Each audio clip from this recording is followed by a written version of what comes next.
But let's go ahead and get started today. Again, I'm Carrie Bourne. I'm from the Office of Continuing Education at UW-Whitewater, and we've been hosting this series here at Fairhaven since 1983.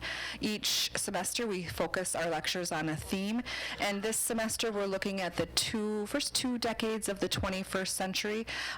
Today, we're talking social media. We could not include this topic in this lecture series. So today, we have with us David Beyea. Yes. Yes. Okay. David is an assistant professor in his first year, I just learned, at in the Department of Communication at UW-Whitewater. His research focuses on investigating antisocial behavior that transpires in computer-mediated contexts, as well as the effects of social media and virtual reality environments. Please welcome Professor David Beyea. Thank you, everybody. Still getting used to that professor. So for that bio, what that really means that I study is I study how we talk and how we communicate when we're online, when we have a computer between us. And I like to look at the angry people online because it's fascinating. It's fascinating of how upset people get online. And virtual reality, because who doesn't want to play video games in virtual reality? Oh, okay, a few of us. So thank you for having me. Been looking forward to this mainly, or especially, since apparently all actual academic conferences are getting canceled like that this year for some strange reason. So it's nice to be able to come and talk about what I do. So to get started, today we want to talk about how social media affects us, how using it affects our behavior and how we communicate. But first, I want to start with kind of how we think about social media. Now, one thing I think that a lot of people do, some of my students do, is we tend to try and think of social media like everything we've had before. Like it's a new version of what we had before. First we had TV, then newspaper, then radio, then TV, and now this is just the second or the next iteration of that. And really, social media is something different because it is all these things. It's all these things I like to think of thrown into a blender, but adding that local bar or adding the party you go to, that third place where you can be social, where you go to hang out with other people. And you're hanging out with all this other media and the people that create it, make it, and consume it. So it's important to remember that social media is all of these things plus mixed in with that social element, that bar element. Another thing to remember before we start talking about it is this concept of moral panic. Moral panic is something we see all the time whenever a new form of media appears or a new usage of the media appears. One of the most famous was this guy, Dr. Wortham, I can never remember his name. In the 1950s, he wrote a book called Seduction of the Innocents. And he actually even testified before Congress about a leading problem of that time, which was how Batman will turn you gay. And seriously, this was a serious issue. They were concerned because, oh my God, reading Batman and Robin is going to turn you gay. So much so that they created Batwoman as a character so that Batman would have somebody to date and marry. There was such a concern. There was such that moral panic behind comic books. And we've seen it in other cases. In the early 2000s and the 90s, it was all about video games. Video games are going to cause us to be super violent and go kill people. For a while, whenever a mass shooting happened, everyone, the politicians, the media would dig into the shooter's past. If they found a single video game, that was the reason. After decades of research, we found this no, not really. Video games may make people more aggressive, but so does football games. Any game makes you aggressive. We also saw it before that in the 80s, if you might remember, the satanic panic that was going around. Everything, Dungeons and Dragons, which is just a storytelling game, He-Man toys, everything was Satan trying to corrupt our youth. Even before all that, we had the War of the Worlds, where, oh my God, everybody thought the radio was so real that it caused us to panic when we heard a play on it. So we do have this moral panic that we just do, that just happens with us whenever a new media comes out, and that happens with social media too. We have this instinct to be worried, oh my God, what is it doing to us? So it's good to keep in mind that it's probably not that bad. This is a normal thing we tend to panic about. It's not to say that bad things don't happen on social media. We have fake news, which is, just stories we don't know if they're real or not. It gets exhausting trying to figure out, did this really happen or is just somebody trying to fool us? We have swatting, which if you're not familiar with is where people are playing video games online and somebody, as a practical joke, calls in a bomb threat, so a SWAT team or a hostage threat, a SWAT team breaks in on the game. We have doxing, which is just the sharing of someone's personal information without their permission, and other things. So there are disturbing things that happen on social media. What I usually argue, though, is these are social things. These are things we would normally see to a lesser degree if we're at that bar or that third place. It's just this is what we'll see when that bar contains 4.5 billion people all mixed in together doing this. Swatting is just some guy doing a practical joke without thinking about the consequences. Fake news is just the rumors you're going to hear whenever you go to a good party and people are talking and say, come up with a different news story or a rumor. Doxing is just people sharing information, maybe they shouldn't, about someone they don't like. So we kind of want to remember that a lot of these things that are happening on social media are just humans being social, the bad coming along with the good stuff. So what I want to focus on today for this rest of this talk is those elements of the internet and social media that actually we found, affect our behavior and make us communicate differently or influence us to communicate differently. So originally, when we started, the whole field started researching social media and the internet, there was this idea that it's very impersonal, that you can't have a social relationship online. And this made sense back then. You had email, and that's about it. And the argument was, you don't have all of those nonverbal cues that are useful when talking to people. You don't have the ability to smile to show somebody that you're happy, to change your voice to show them that you're being sarcastic and not actually saying something stupid. They're just all missing. But what we found out near the end of the 90s was that humans adapt. We're really good at adapting, and we've adapted wonderfully to the online community and to social media. We've adapted by doing these early emojis, having a colon and a parentheses for a smiley face, or a P to make you have a person sticking out their tongue to show they're not serious. Having the little less than sign and a 3 to show that we care by having a heart. There's a little heart right there. Yeah. Having the LOL, which originally meant was abbreviation for laughing out loud, which really doesn't mean that anymore because it gets put in context where it makes no sense. And nowadays it's just more of a I'm fine or I'm not too serious form of an expression, a new nonverbal cue. And then those evolved to the actual emojis we have now. So we don't have to figure out clever ways of the languages.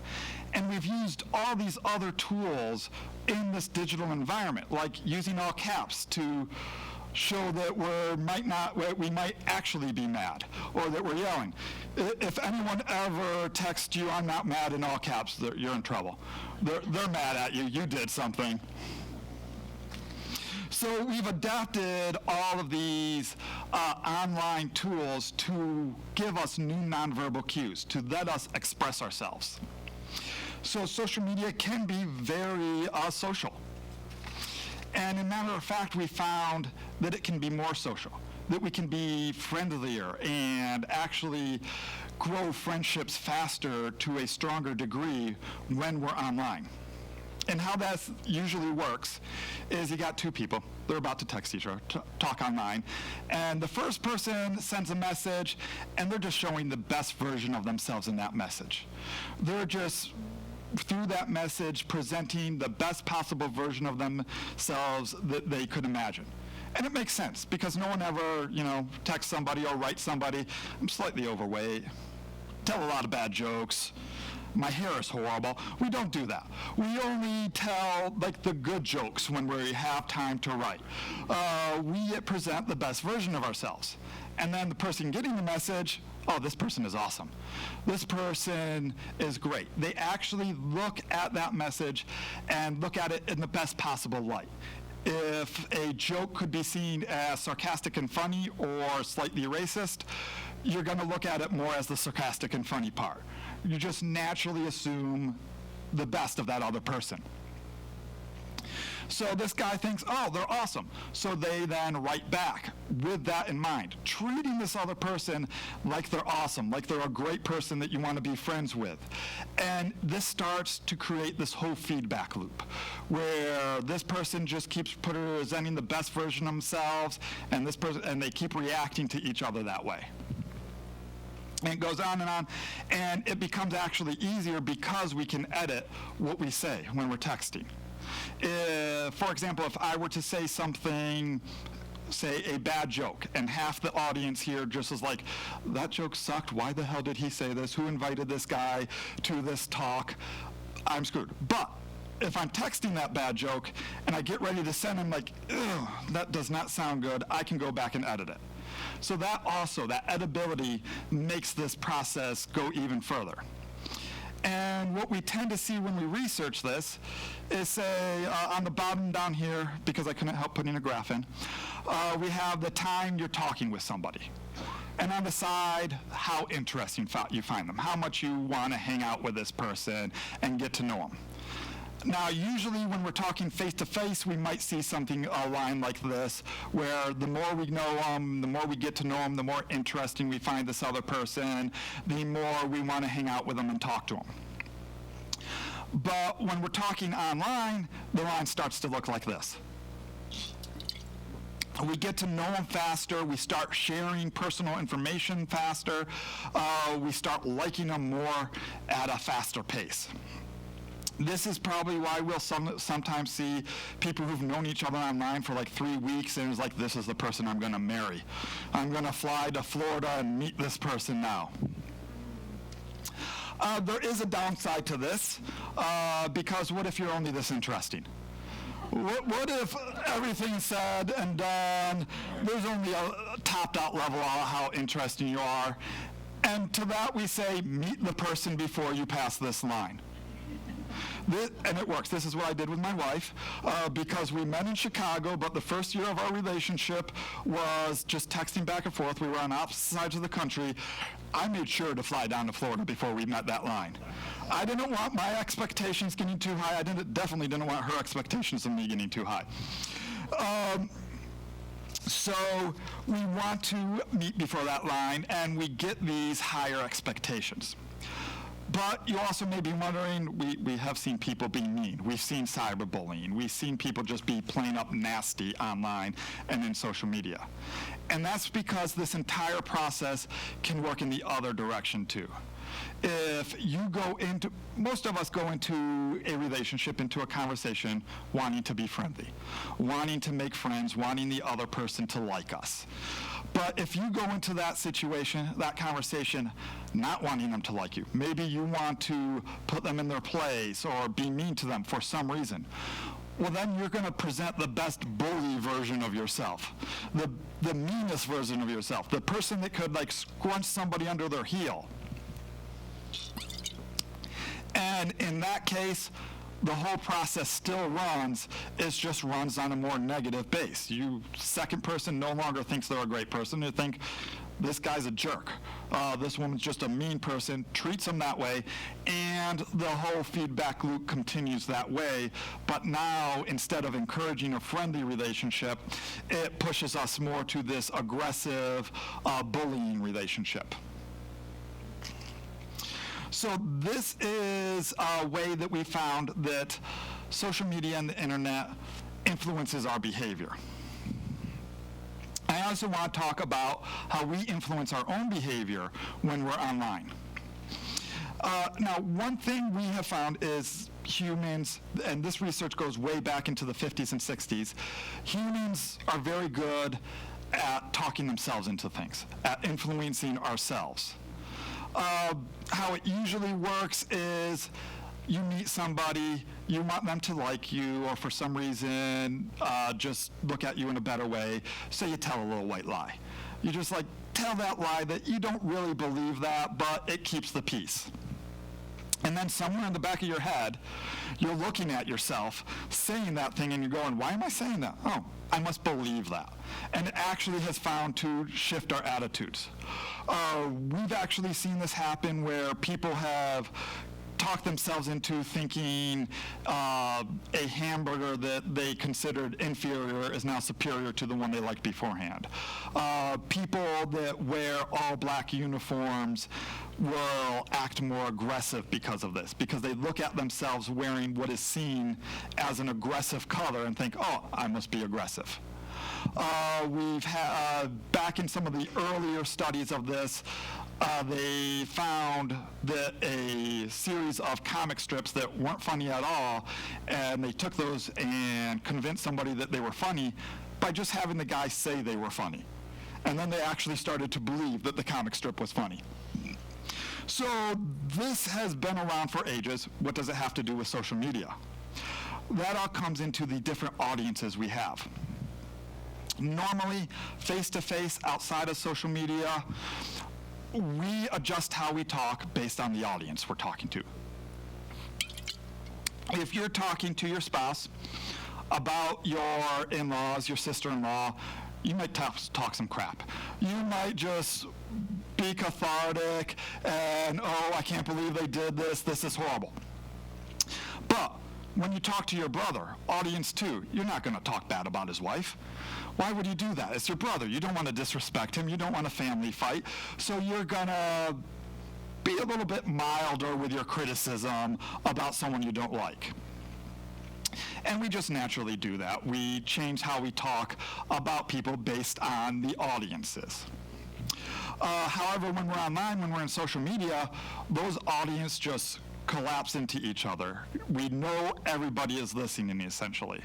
When we're on Facebook or another social media application, we know not only is our parents, our children, our siblings, and all our friends, they're all on there together, and they're all going to hear anything we say. So what we've actually found in research is when we're talking about something that might be perceived as argumentative, then we present a little more mild version of what we might say. We don't say, oh, this is a horrible idea. We're like, well, this idea could use improvement. And when we're doing that, we start talking ourselves into a more mild version of what we formerly believed. This is why it would be a good idea to make sure you have people that you disagree with on your social media sites. It actually helps us be more agreeable, helps us have that more mild version and less extreme version of what we believe. Now, just like the previous effect I showed you, this can go bad too. Sometimes what happens is we get rid of everybody that disagrees with us on our social media page.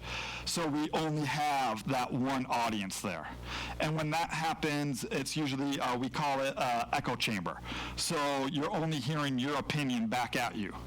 And when that happens, you try and make a stronger opinion. So it kind of creates this whirlwind of you becoming more and more extreme as everybody in this echo chamber is trying to up the other person with their belief or how awesome their idea is.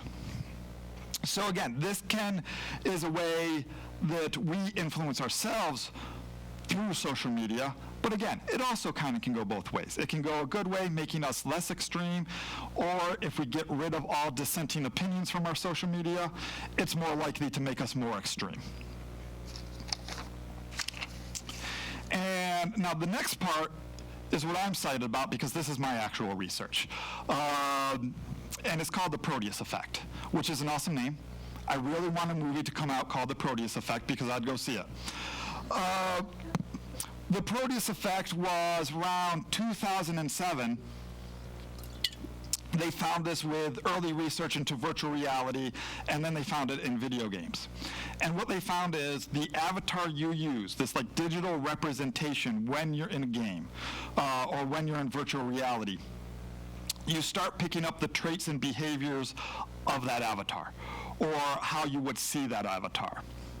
So if you, say, had an avatar of a really attractive person and you use that as your representation in this digital world, you start acting more like you think an attractive person acts. So you might be more confident, you might stand a little closer to other people because I'm attractive. People like when attractive people stand near them, right? They've actually found you pick more attractive dates if you think you're more attractive in that VR world. Other cases where they've given people taller avatars, and they found them to be more confident and more aggressive when they fight for what they think is theirs. So our actual these avatars we use in these games affects how we behave. And what I've done with my research is found that this is true in social media, where instead of an avatar, you have your profile photo. And your actual profile photo can affect your behavior when you're online. So if you have this guy say as your profile photo, as an example, it's a nice cat person. He looks perfectly nice, pleasant to be around. You might be a nicer person when you have this, as opposed to having this guy as your profile photo. This guy's angry. This guy has problems. You have this guy, you're probably going to be slightly more aggressive. Not huge change, but you're going to be slightly more aggressive, maybe use a few more profanities than you would use otherwise. But you might think, well, who would ever have these as their profile photos outside of the general 16-year-old? But it can also affect, ideally, if you imagine, we have different pictures of ourselves, and if we use those.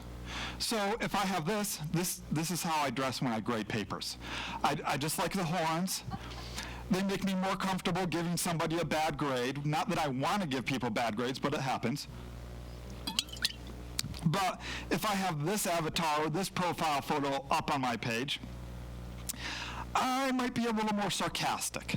I look very sarcastic in that, I think. I might be a little bit just more cheeky, I guess.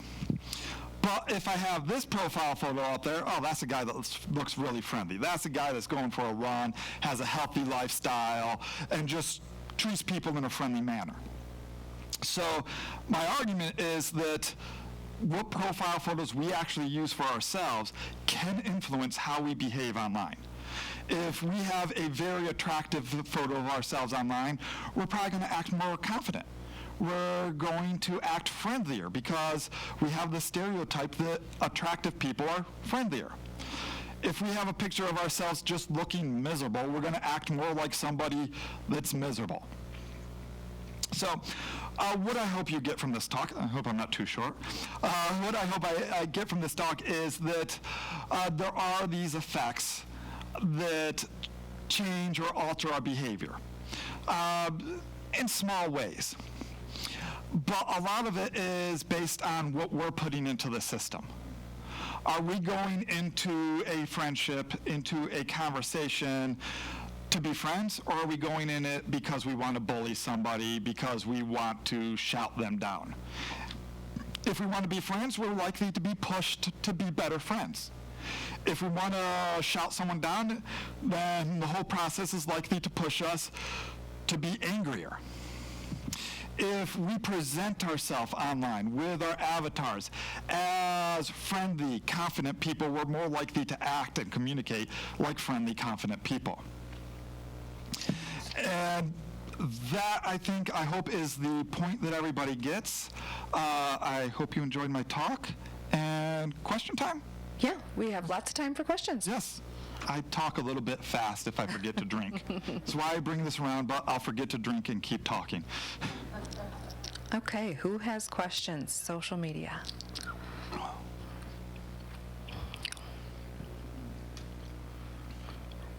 Okay, I'll come over on that side quick.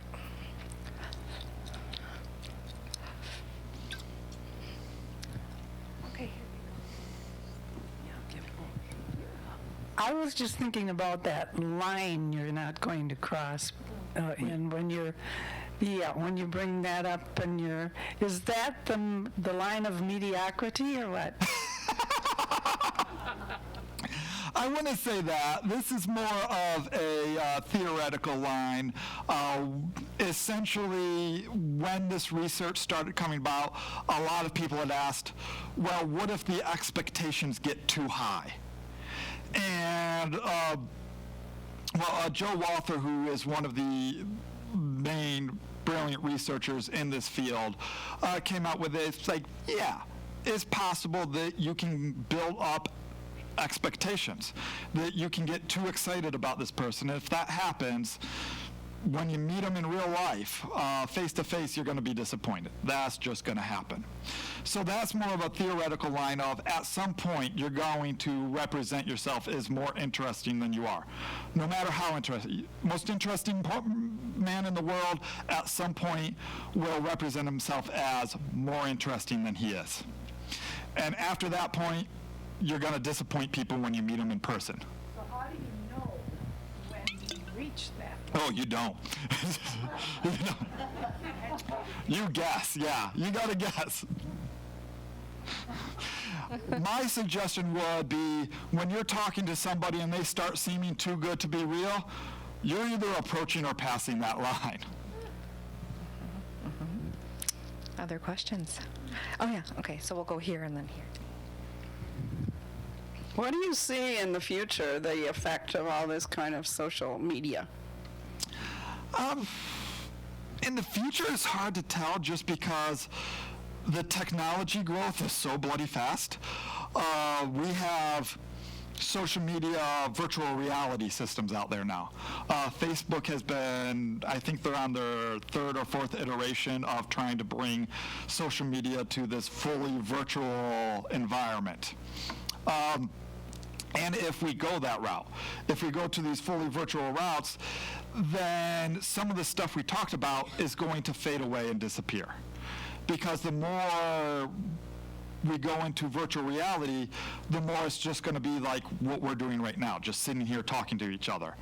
Maybe in a made-up place inside of a computer, but as far as our brains are concerned, it's going to be just like this. And those processes that occur are just going to fade away.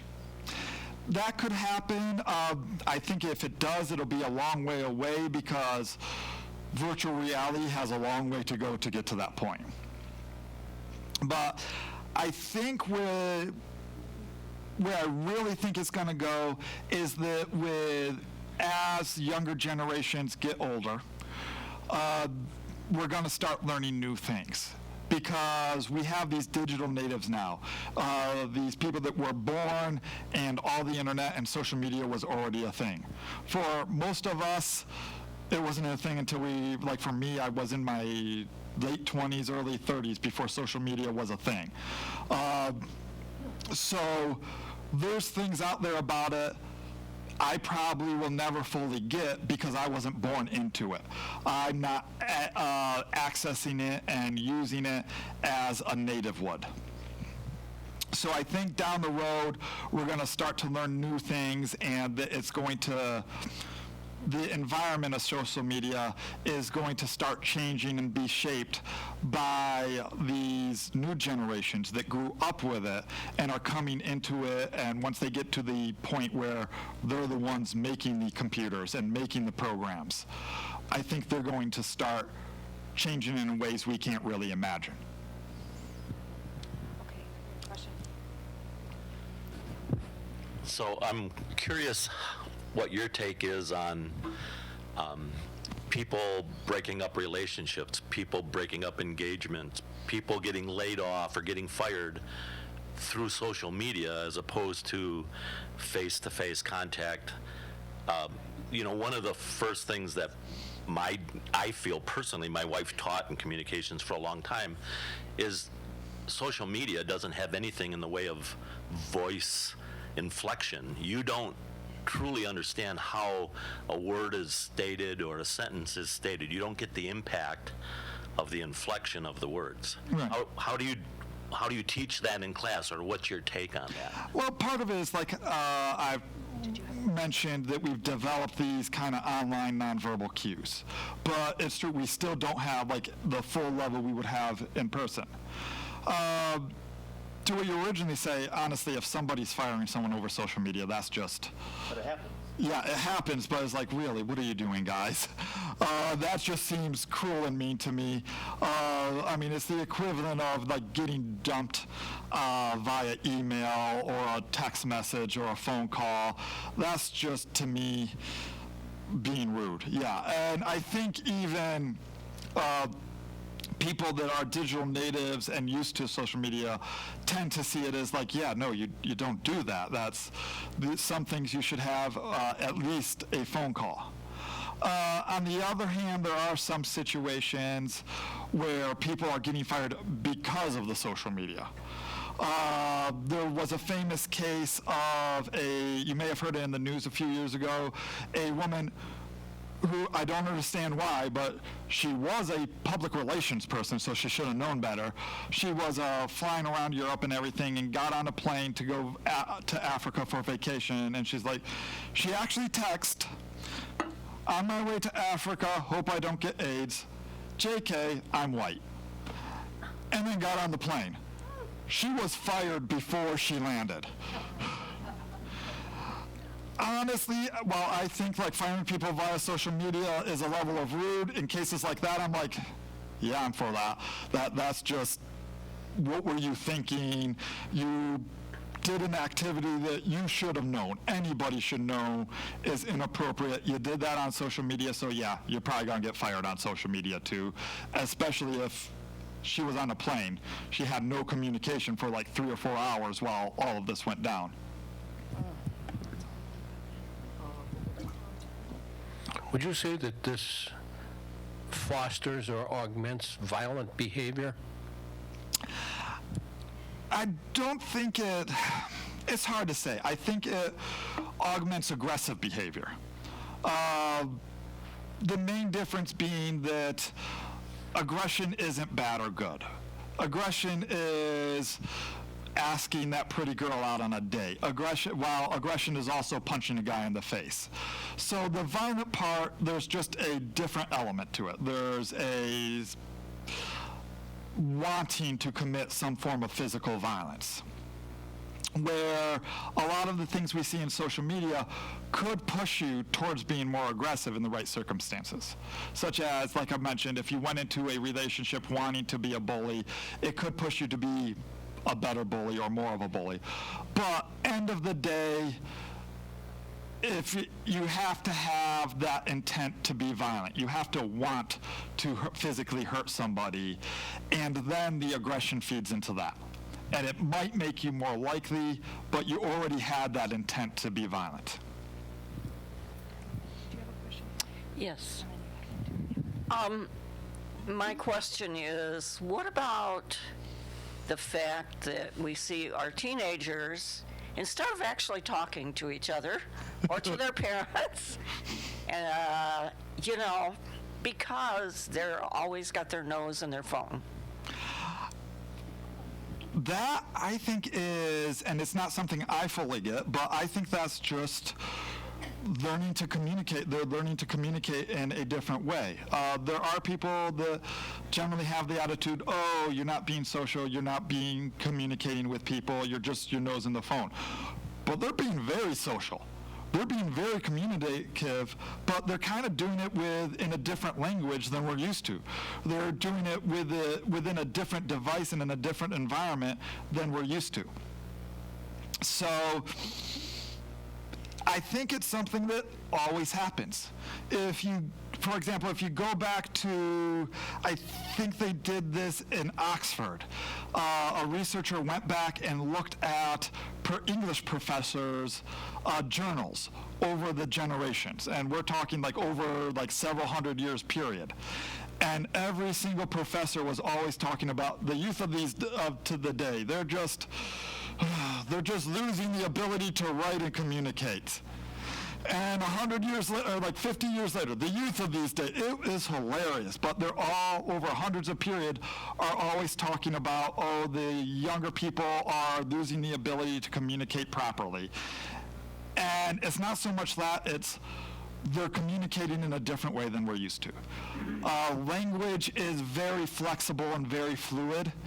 And this is why we get slang that is always changing. This is why dialects change so massively, because over distance and over time, languages and how we communicate just naturally change.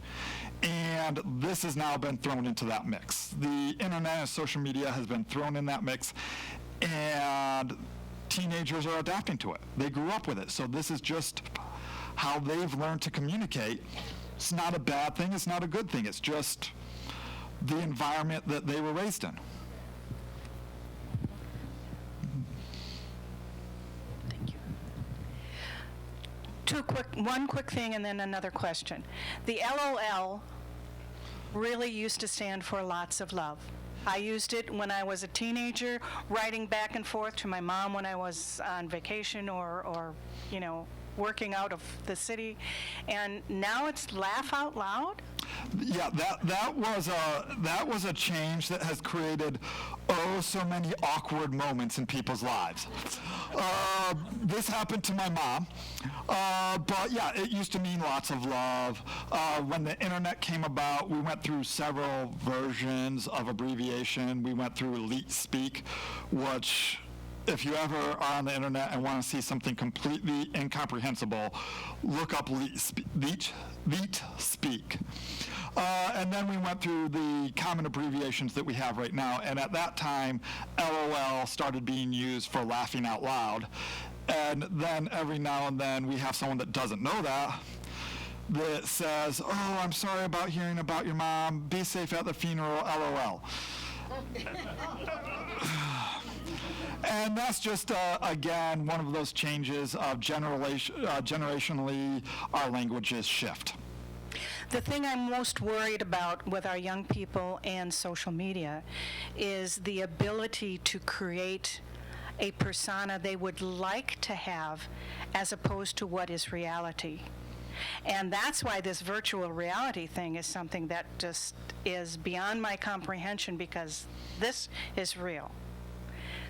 A videotape of this is real.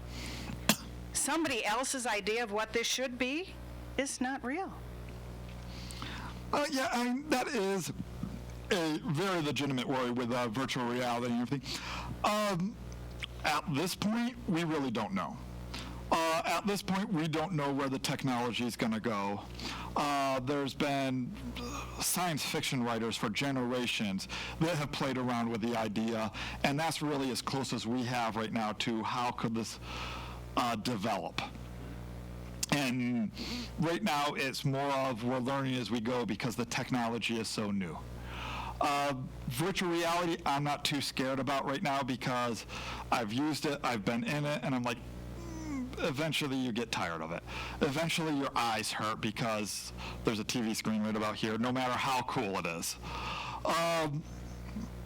And yeah, for me, I don't see it as a giant worry because we've had these worries before. One of the original moral panics was due to fictional novels. And like similar concerns were out there when fictional novels first became a thing mainstream. And people thought it would cause you to go insane because it's stories about things that aren't real. And we found over the years, and as we know now, no, you don't go insane by reading a made-up story. I think maybe this is definitely on a different level because you're being fully immersed in a fictional world, but I think it's we're going to find that it's on the same level. That at the end of the day, we're approaching these environments as a fictional place, and we understand that it's a fictional place. Would you comment on President Trump's use of social media to communicate with the citizenry of the United States and its effectiveness? I don't know why he does it. No, it's interesting. I mean, we kind of should have expected that something along these lines would come eventually. As social media became a thing, we should have expected that a politician is going to start to using it. I have mixed feelings. I have no problem with say, hey, we should use social media to communicate, but at a certain level, at least for me, I'm former Navy. My dad was Navy, military family. I have this personal belief that maybe the president should stay off of social media because anything he says should be taken as an official statement. And for me, it's like, it's the office. And maybe the office should just stick to official statements and keep personal opinions out of it. That's me. It's weird. It is a weird world with the president on social media right now. I think either today or yesterday, it was in the news that the president tweeted a meme of him with a violin that was very obvious, supposed to be a reference to Nero playing the fiddle while Rome burned, and he tweeted it about himself, and it's like, did you just tweet a criticism of yourself? I'm confused. But yeah, I'm a fan of, if you're going to use social media for official purposes, then it should be run like an official purpose, officially. Organizations do this, and they have public relations and marketing personnel that run the social media because it's an organization, that's their job. For me, politicians should be doing the same thing. If you're running social media as a politician, this should be your official site, and therefore it should be professional and not your opinions. It shouldn't be your personal Twitter page or social media page. Other questions? I thought, over here? Yeah.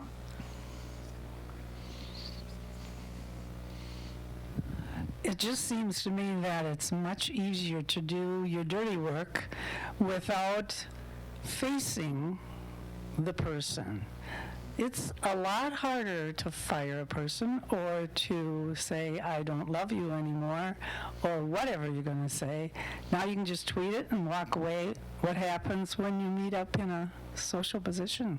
Yeah, that's true. Like earlier research in social media deals a lot with this visual anonymity that we have, and it just makes it easier to do certain things when you don't have to look the person in the face.